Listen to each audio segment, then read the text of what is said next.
Now, maybe let's go to the asset management and what are actually different real estate assets? All right. Now, this is a fantastic question because, I would now want to refer back to the United Arab Emirates, where we have overly focused on the residential.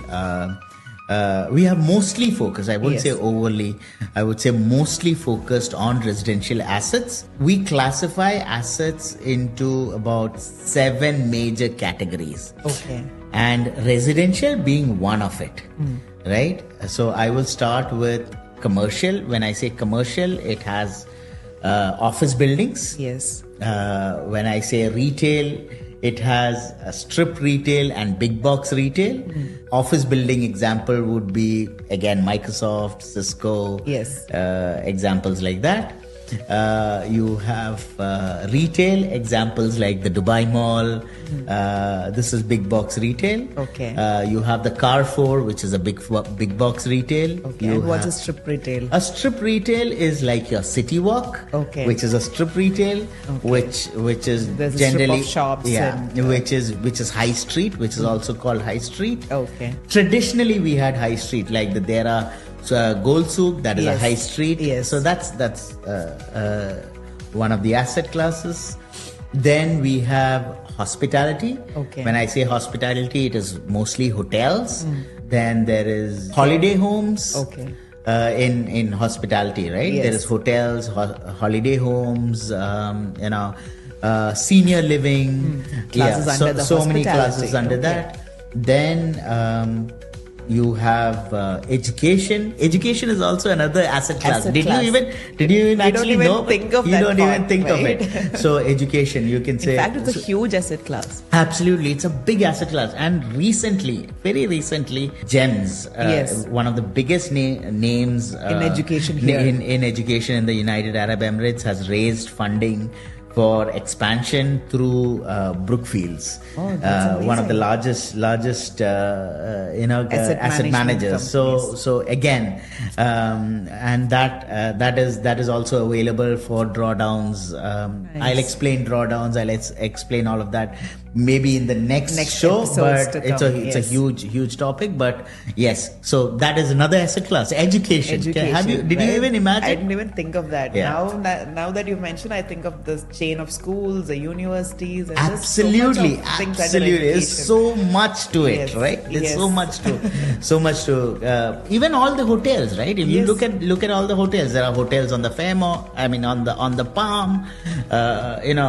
All of these are assets that can be transacted. That can be transacted. Yes. Right, but not in the traditional residential transaction method. Right, the method is different. That's all. Logistics. Yes. Again, warehousing and logistics. Yes. Huge industry. Industry.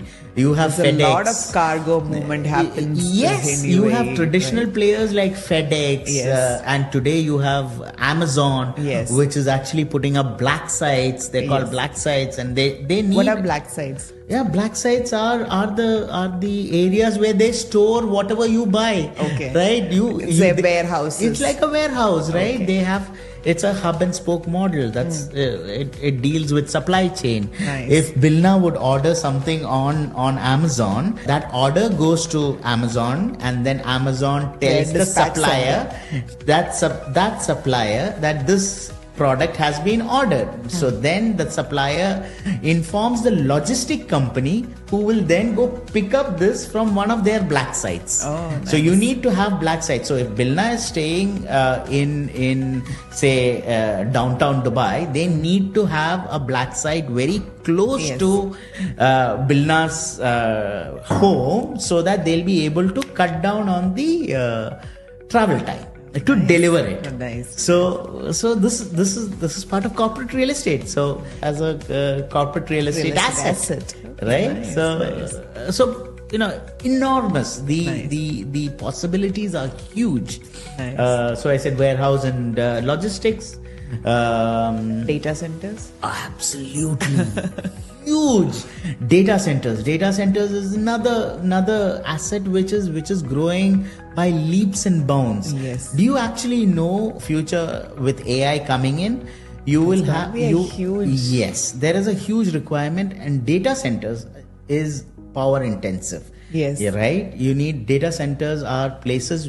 Now, So what you is a have- data center? Yes, maybe let's start from there. Yeah, Yes. data center. Data center is nothing but where you house servers. Yes. Right. There are thousands and thousands of servers. Cloud servers, Cloud which we hear, servers. right? Yeah, physical.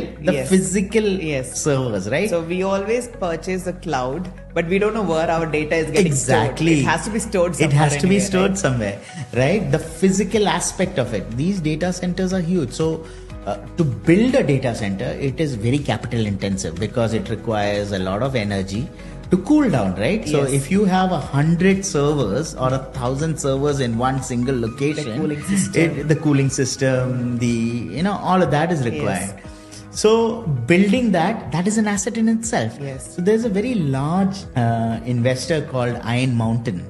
Okay. There's a large investor like the Brookfields. So they specialize in investing into data centers, right? So they, I'm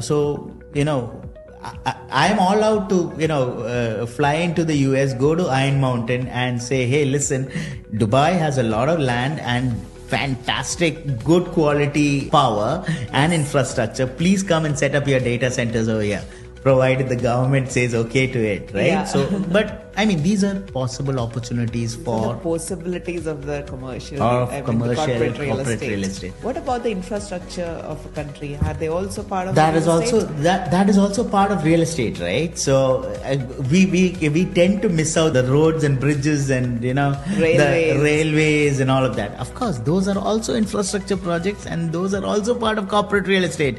So there are large companies that would want to come in and invest